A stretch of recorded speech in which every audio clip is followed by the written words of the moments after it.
The one and only Botticelli. Botticelli and Raphael, shirts and trousers. புதிய தலைமுறை நேயர்களுக்கு வணக்கம். தமிழ்நாட்டில் முதலமைச்சராக இருக்கிற மு.க.ஸ்டாலினுக்கு கடந்த சில மாதங்களாகவே எதிர்க்கட்சிகள் ஒரு மிகப்பெரிய அழுத்தத்தை கொடுத்துட்டு வர்றாங்க. கள்ளக்குறிச்சியில் நடந்த விசச்சாராய மரணம், அதனை தொடர்ந்து நடந்த ஆம்ஸ்ட்ராங் படுகொலை, இது மட்டுமல்லாம ஒரு சில கொலைகளை சுட்டிக்காட்டி எதிர்க்கட்சி தலைவர்கள் முதலமைச்சருக்கு ஒரு மிகப்பெரிய அழுத்தத்தை கொடுத்துட்டு வராங்க. இன்னொரு பக்கம் எதிர்க்கட்சி தலைவரா எடப்பாடி பழனிசாமி இருக்கிறார். அவருக்கு கட்சிக்குள்ளேயே அழுத்தம் ஏற்பட்டிருக்கிறதா தெரிய வருது. அதாவது கட்சியில இருக்கிற அடிமட்ட தொண்டர்கள்ல இருந்து கட்சியில இருக்கிற முன்னாள் மூத்த அமைச்சர்கள் வரையும் எடப்பாடி பழனிசாமிக்கு ஒரு நெருக்கடியை கொடுத்துட்டு வராங்க. எடப்பாடி பழனிசாமிக்கு அப்படி என்ன நெருக்கடி அப்படிங்கிறத தான் இந்த வீடியோவில் நான் ஒன் பை ஒன்னாக டீட்டெயில்டாக சொல்ல போகிறேன். 2024 மக்களவைத் தேர்தல் நாடே உற்று கவனித்த ஒரு தேர்தல். தமிழ்நாடை பொறுத்தவரையும் இருக்கிற 39 தொகுதிகள், இது மட்டுமல்லாமல் புதுச்சேரியில் இருக்கிற ஒரு தொகுதி, இந்த 40 தொகுதிகள்லையும் திமுக மற்றும் அதன் கூட்டணி கட்சிகள் ஒரு மிகப்பெரிய வெற்றியை பதிவு பண்ணாங்க. தமிழ்நாட்டில் முக்கிய எதிர்க்கட்சியாக இருக்கிற அதிமுகவுக்கு ஒரு சீட்டு கூட கிடைக்கல. இது ஒரு மிக முக்கியமான விஷயமா அந்த நேரத்தில் பார்க்கப்பட்டது. பொதுவாக தேர்தல் அரசியலை பொறுத்தவரையும் இன்னைக்கு ஜெயிப்பாங்க, நாளைக்கு தோப்பாங்க, அதற்கு அடுத்த முறை ஜெயிப்பாங்க. இது காலங்காலமாக தமிழ்நாட்டில் ஒரு ரொம்ப இயல்பாக நடக்கிற ஒரு விஷயமா தான் இருக்குது. உதாரணத்துக்கு சொல்ல போனோம்னா ஜெயலலிதா சில தேர்தல்களில் ஒரு மிக மோசமான தோல்வியை சந்திச்சிருக்கிறாங்க. ஆனால் அதற்கு அடுத்த தேர்தலில் யாரும் எதிர்பார்க்க முடியாத அளவுக்கு ஒரு மாஸ் வெற்றியை கூட பதிவு பண்ணுவாங்க. அந்த வகையில் இந்த முறை மக்களவை தேர்தல் 2024 மக்களவை தேர்தலில் அதிமுக எதிர்க்கட்சி தலைவர் எடப்பாடி பழனிசாமி தலைமையில தான் தேர்தலை சந்திச்சாங்க. 2026 சட்டப்பேரவை தேர்தலை அவங்க எதிர்நோக்கி காத்திருக்கிறாங்க. இந்த தேர்தல் தோல்விக்கு அப்புறம் 2026 சட்டப்பேரவை தேர்தலில் அவங்களுக்கு ஒரு மிகப்பெரிய வெற்றி கிடைக்குமா அப்படிங்கிறது தான் அதிமுகவில் கட்சி நிர்வாகிகள், அதில் இருக்கிற முன்னாள் மூத்த அமைச்சர்களுக்கு இப்போ ஏற்பட்டிருக்கிற ஒரு முக்கிய பயத்துக்கான காரணமாக இருக்குது. இதனால தான் அதிமுக தலைமையாக இப்போது இருக்கிற எடப்பாடி பழனிசாமிக்கு ஒரு மிகப்பெரிய நெருக்கடியையும் அவங்க கொடுக்கறதுக்கு ரெடி ஆகிட்டு இருக்கிறாங்க. சரி, என்ன காரணம் அப்படின்னு பார்த்தீங்கன்னா 2024 மக்களவை தேர்தல் முடிவுகளை நம்ம இந்த நேரத்தில் குறிப்பிட்டு பேச வேண்டியிருக்கு. 2024 மக்களவை தேர்தலில் அதிமுகவுக்கு ஒரு சீட்டு கூட கிடைக்கல. இது ஒரு பெரிய விஷயமா இல்லை அப்படின்னாலும் கூட அந்த கட்சியோட வாக்கு சதவிகிதத்தை பார்க்க வேண்டியிருக்கு. கட்சியோட வாக்கு சதவீதம் அப்படிங்கிறது 20 to 22% தான் இருக்கு. பொதுவாக அதிமுக அப்படிங்கிறது ஒரு 40%க்கும் அதிகமான வாக்கு சதவீதத்தை கொண்ட ஒரு கட்சி தான். அப்படி இருக்கிற நேரத்தில் ஒரு சீட்டு கூட கிடைக்கல அப்படின்னாலும் கூட வாக்கு சதவீதம் ரொம்ப குறைஞ்சிருக்கு அப்படிங்கிறது தான் நிர்வாகிகள், அதிமுக தொண்டர்கள் மத்தியில், நிர்வாகிகள் மத்தியில் ஏற்பட்டிருக்க ஒரு மிகப்பெரிய ஒரு அதிருப்திக்கு காரணமாக சொல்லப்படுது. ரெண்டாவது இன்னொரு விஷயத்தையும் சொல்கிறாங்க. தமிழ்நாட்டில் ஆண்ட கட்சி இப்போதைக்கு முக்கிய எதிர்க்கட்சி, ஆனாலும் கூட 8 வேட்பாளர்கள் டெபாசிட் வாங்கலை. இது அடுத்த ஒரு அதிருப்திக்கு காரணமாக சொல்கிறாங்க. இது ஒரு பக்கம் இருந்தாலும் இன்னும் முக்கியமான சில வேட்பாளர்கள்லாம் 4வது இடம், 3வது இடம், 5வது இடம் அப்படின்னு ரொம்ப பின்தங்கிய நிலையில் இருக்கிறாங்க. அதே நேரத்தில் பாஜக, பாமக இவங்கெல்லாம் முந்தைய நிலைக்கு வந்திருக்கிறாங்க. இதுதான் இப்போ அதிமுகவில் ஏற்பட்ட ஒரு மிக முக்கிய ஒரு அதிருப்திக்கு, அதாவது தொண்டர்கள் மற்றும் முன்னாள் மூத்த அமைச்சர்கள் மத்தியில் ஏற்பட்டிருக்க ஒரு அதிருப்திக்கு காரணமாக சொல்கிறாங்க. அதாவது எடப்பாடி பழனிசாமி தலைமையில் அதிமுக மக்களவை தேர்தலை சந்திக்கிறாங்க. அவங்களுக்கு இந்த தேர்தலில் மிகப்பெரிய வெற்றி கிடைக்கல.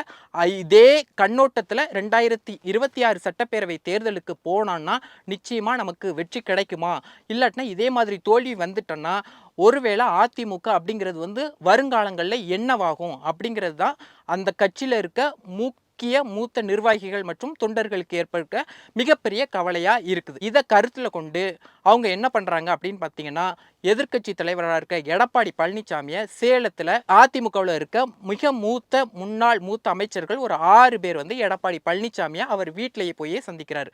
அவங்க யாரெல்லாம் அப்படின்னு பார்த்தீங்கன்னா, சி.வி. சண்முகம், கே.பி. அன்பழகன், தங்கமணி, வேலுமணி, இது மாதிரி ஒரு 6 முன்னாள் மூத்த அமைச்சர்கள் எடப்பாடி பழனிசாமியை போய் சந்திக்கிறாங்க. அவங்க எடப்பாடி பழனிசாமிகிட்ட ஒரு கோரிக்கை வைக்கிறாங்க. அதாவது என்ன அப்படின்னு பார்த்தீங்கன்னா, இந்த மாதிரி பிளவுபட்ட அதிமுகவாக இருந்தால் இது எதிர்காலத்துக்கு நல்லது கிடையாது.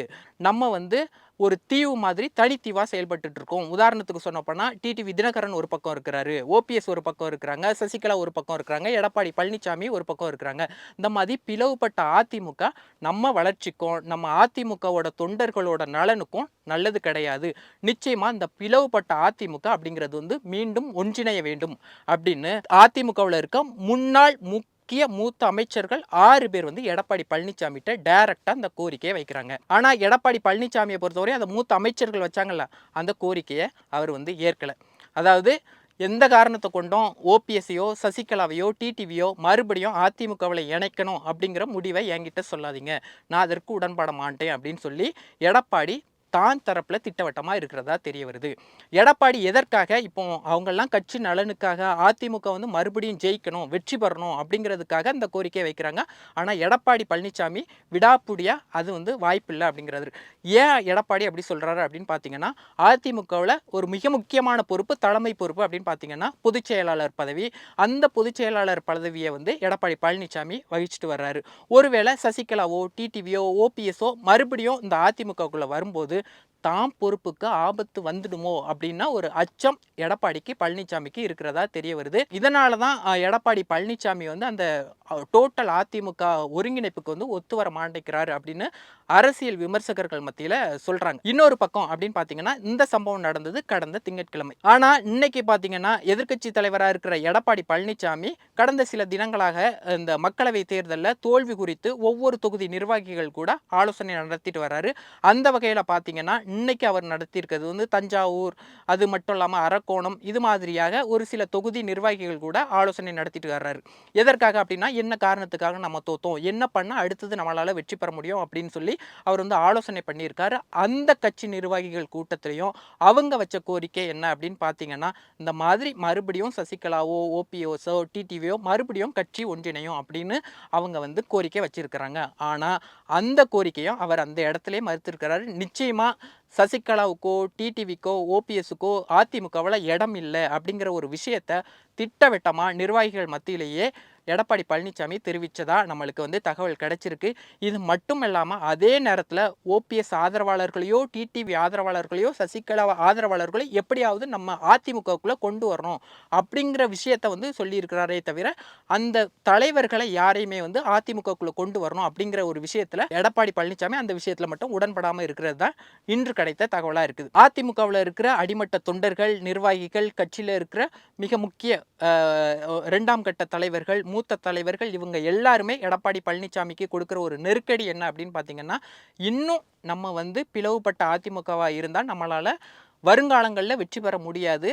அந்த ஒருவேளை தோல்வி ஏற்பட்டால் அதற்கப்புறம் அதிமுகவோட நிலை என்னவாகும், இதனை கருத்தில் கொண்டு நம்ம மீண்டும் ஒன்றிணைய வேண்டும். இது வந்து தொண்டர்களுக்கும் ஒரு பூஸ்டப்பாக இருக்கணும், நம்ம ஜாயின் பண்ணிடணும், மீண்டும் இணைஞ்சிடணும் அப்படிங்கிற ஒரு கோரிக்கையோ ஒரு அழுத்தத்தை தான் கொடுக்குறாங்க. ஆனால் எடப்பாடி பழனிசாமி அந்த ஒரு விஷயத்தை மட்டும் திட்டவட்டமாக மறுத்துட்டு இருக்கிறாரு. இது எடப்பாடி பழனிசாமிக்கு கட்சிக்குள்ளேயே ஒரு ஏற்பட்டிருக்கிற ஒரு அழுத்தமாக தான் பார்க்கப்படுது.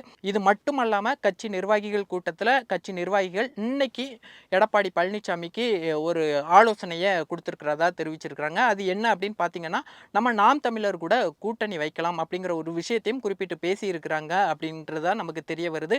அதே நேரத்தில் எடப்பாடி பழனிசாமி இந்த மாதிரி கூட்டணி இது மாதிரியான விஷயங்களை கட்சி தலைமை வந்து முடிவெடுத்துக்குவோம், நீங்கள் வந்து தொண்டர்களை எப்படி ஒருங்கிணைக்கணும், அதிமுகவை எப்படி அடுத்த லெவலுக்கு எடுத்துகிட்டு போனோம், அது மாதிரியான விஷயங்களில் நீங்கள் கவனத்தில் எடுத்துக்கோங்க அப்படிங்கிற ஒரு அட்வைஸை எடப்பாடி பழனிசாமி கொடுத்துருக்கிறதா தெரிய வருது. ஒரு பக்கம் எதிர்க்கட்சி தலைவர் எடப்பாடி பழனிசாமி தலைமையில் தான் அதிமுக வந்து மக்களவை தேர்தலை சந்திச்சாங்க.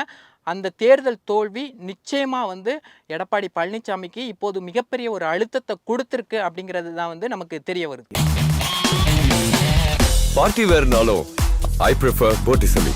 எங்க இருந்தாலும் நம்ம ஸ்டாரா தெரியணும் இல்லையா? வெரைட்டியான கலர்ஸ், நியூ டிசைன்ஸ், அதுக்கு மேல star look. The one and only Botticelli. Botticelli and Raphael, shirts and trousers.